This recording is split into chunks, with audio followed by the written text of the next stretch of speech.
Il arrive qu'au cinéma ou au théâtre, le courant ne passe pas.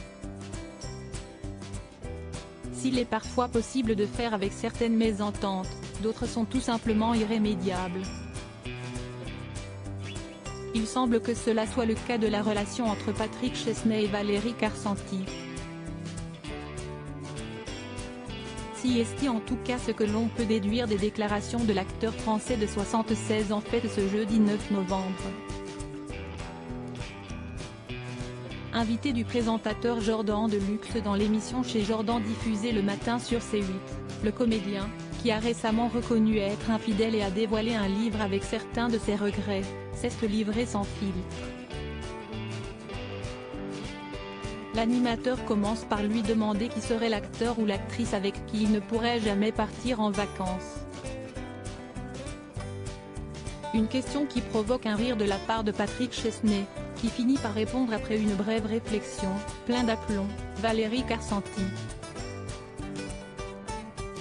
Pour en savoir un peu plus sur le choix de cette actrice principalement connue pour son rôle de Liliane dans la série télévisée de M6 Scène de ménage, l'hôte du programme rétorque, qu'où est ce qu'il s'est passé avec elle?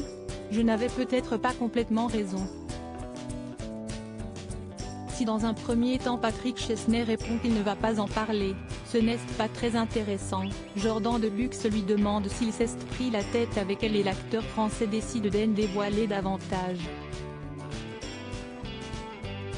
Oui, un peu. Je n'avais peut-être pas complètement raison. Je déteste accuser les autres.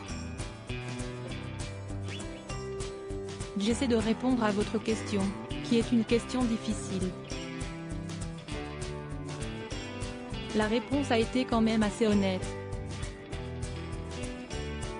J'aurais pu botter en touche, répondait-il quelque peu agacé par l'insistance du présentateur.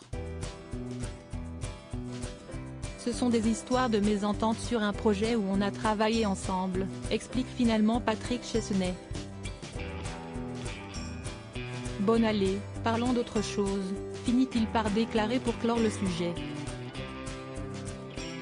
Et cette brouille entre les deux comédiens semble assez récente puisqu'ils ont partagé en 2020 l'affiche de la pièce de théâtre Le Système Ribadier. Avant cela, ils s'étaient croisés lors du tournage de la première saison de la série télévisée Marjorie, en 2014.